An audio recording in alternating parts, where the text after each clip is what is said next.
Welcome to our channel Study with me to study। ଦେଖନ୍ତୁ SSB TGT ପାଇଁ ଏଇଟା ଆମର ପେଡ଼ାଗୋଜି କ୍ଲାସ୍। ମୁଁ ଆପଣଙ୍କୁ ବର୍ତ୍ତମାନ ଟୋଟାଲ 11ଟି କ୍ଲାସ୍ SSB TGT ପେଡ଼ାଗୋଜିର କରେଇ ସାରିଛି। ଯଦି ଆପଣ ଦେଖିନାହାନ୍ତି କ୍ଲାସ୍ ଚ୍ୟାନେଲକୁ ଭିଜିଟ୍ କରନ୍ତୁ, ପ୍ଲେଲିଷ୍ଟରେ ସବୁ ଭିଡ଼ିଓ ଅଛି ଦେଖନ୍ତୁ, ଚ୍ୟାନେଲକୁ ସବସ୍କ୍ରାଇବ୍ କରନ୍ତୁ, ସାଙ୍ଗମାନଙ୍କ ଭିତରେ ସେୟାର କରନ୍ତୁ, ଲାଇକ୍ କରନ୍ତୁ, କମେଣ୍ଟ ମଧ୍ୟ କରନ୍ତୁ। SSB TGTର ଆମର ୟୁନିଟ୍ 2 ଚାଲିଛି ଏଇଟା ଏବେ କ'ଣ ଅର୍ଗାନାଇଜେସନ୍ ଲର୍ଣ୍ଣିଂରେ ମୁଁ ଆପଣଙ୍କୁ କ'ଣ ଲର୍ଣ୍ଣର ସେଣ୍ଟ୍ରିକ୍, टीचर सेंट्रिक एटा सब पढ़ाई देती। आज आम कौन पढ़ा लर्निंग सेंटर्ड अप्रोच पूरा ओडिया संपूर्ण भाव में बुझा कौन पूरा ओडिया देखो लर्निंग सेंटर अप्रोच। प्रथम आम बुझा लर्निंग सेंटर अप्रोचटा कहले आम कौन बुझती देख टीचर सेंटर कौन है टीचर रही सेंटर रे पिला मान रही पासिबी टीचर स्टूडेंट सेंटर जो आइला कौन है पिला माने हेले सब एक्टिव पिला जहाँ कहले से हम किंतु टीचर कौन है आज ए फैसिलिटेटर आज ए गाइड आज ए फ्रेंड टीचर ये बिहेवियर कले। किंतु जेतले आमे आसीबा लर्निंग सेंटर अप्रोच कतिकी एठी कौन हम एठी ना आमे स्टूडेंट को फोकस करिबा ना आमे टीचर को फोकस करिबा ना आमे लर्नर को फोकस करिबा आमे फोकस करिबा तो कहा को फोकस करिबा लर्निंग की फोकस करिबा बुझिपाल ना।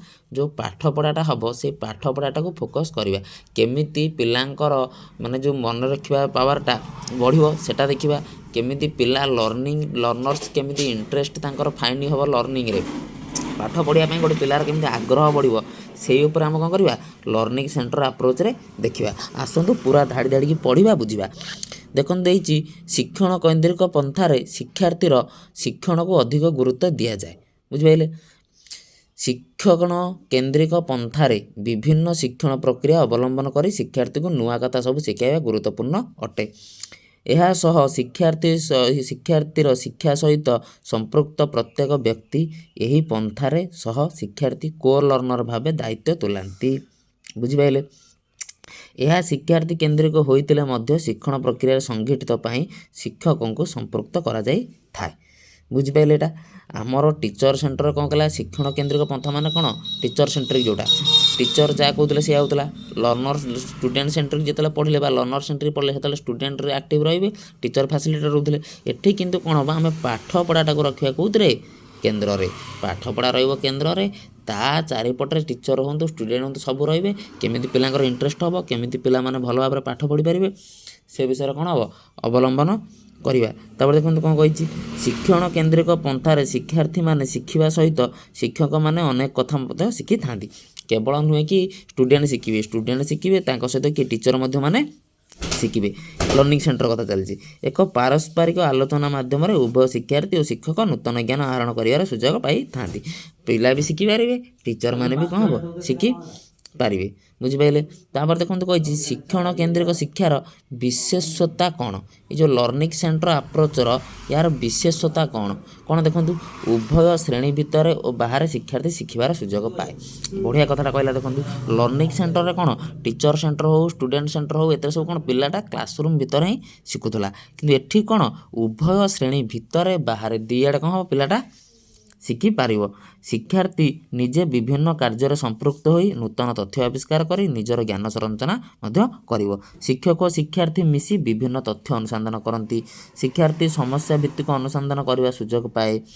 शिक्षार्थी माने निज अभिज्ञता आधारण शिक्षण कार्य करि जेहेतु पाठपढ़ा रहा केन्द्र में तुमको गोटे पाठपढ़ा विषय टॉपिक दिला से विषय पिलाटा जाए इनक्वारी कर अनुसंधान कर भावी चिंती सबू जिनस नहीं आसो आसला पर कौन हम टीचर को दब कि ये कर से कौन पिलाटार नॉलेज डेभलप हे कौन हम जीव। तापर देखो संपादित होगापी शिखा शिक्षण कार्यगुड़िक शिक्षार्थी निज बेगर कै निजे निजे तार आइडिया खटे निजे निजे जोटा कहली कर। देखो शिक्षण केन्द्रिक पंथार लक्षण कौन अभिज्ञता व्यवहार कर दैनंदिन जीवन में समस्या को स्थायी समाधान करें संगृहीत तथ्य को शिक्षार्थी विश्लेषण और संश्लेषण कर से सबको विभिन्न कौशल सह सम्मानित कर ज्ञान संरचना करें। शिक्षक शिक्षार्थी जड़े कोच तथा सहायकारी भूमिका तुलाई था जोटा कहनी फैसिलिटेटर बोल आमर स्टूडेंट सेंटर रे केवल ही हो कौन टीचर हेड आउ कौन आउ जो दुईटा आम रहा लर्नर सेंटर लर्निंग सेंटर ए दुईटार टीचर आज फैसिलिटेटर जड़े कौन गाइड भाया तुमको सी गाइड कर जीवे। तापर मूल्य निर्धारण आसेसमेंट को साधारणतः अधिक शिक्षण तथा निदान निरूपण क्षेत्र में व्यवहार कर जो आम आसेसमेंटा व्यवहार कर बुझे ना କ'ଣ ପ୍ରତ୍ୟାଶିତ ଶିକ୍ଷଣର ମୂଲ୍ୟ ନିର୍ଦ୍ଧାରଣ ମୁଖ୍ୟତଃ ପ୍ରକଳ୍ପ ପୋର୍ଟଫୋଲିଓ ପିଲାର କୃତି ଆଧାରରେ କରାଯାଇଥାଏ। ବୁଝିପାରିଲେ ନା? ଏଇଟା କ'ଣ ସବୁ କହିଛି? ଏଇଟା ବହୁତ ଭଲ ଇଏଟେ, କିନ୍ତୁ ଟିଚର ସେଣ୍ଟ୍ରିକ୍, ଟିଚର ରହୁଥିଲେ ହେଡ଼, ଲର୍ଣ୍ଣର ସେଣ୍ଟରରେ ପିଲାମାନେ ରହୁଥିଲେ ଆକ୍ଟିଭ୍ ରହୁଥିଲେ। ଏଥିରେ ପିଲାମାନେ ମଧ୍ୟ ଆକ୍ଟିଭ୍ ରହିବେ, ଟିଚର ବି ଆକ୍ଟିଭ୍ ରହିବେ।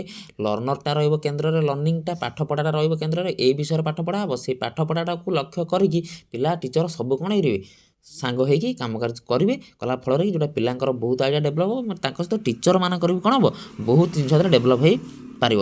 ଆଶା କରୁଛି ଲର୍ଣ୍ଣିଂ ସେଣ୍ଟ୍ରିକ୍ ଆପ୍ରୋଚ୍ ଆପଣ ସେମାନେ ବୁଝିପାରିଥିବେ।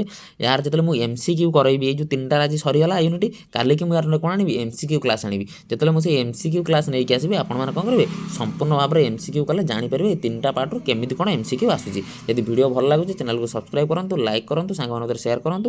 ରହିଲି, ଜୟ ଜଗନ୍ନାଥ। ପୁଣି ଦେଖା ହେବ କ'ଣ ଆଉ ଏକ ଭିଡ଼ିଓରେ MCQ ସହିତ।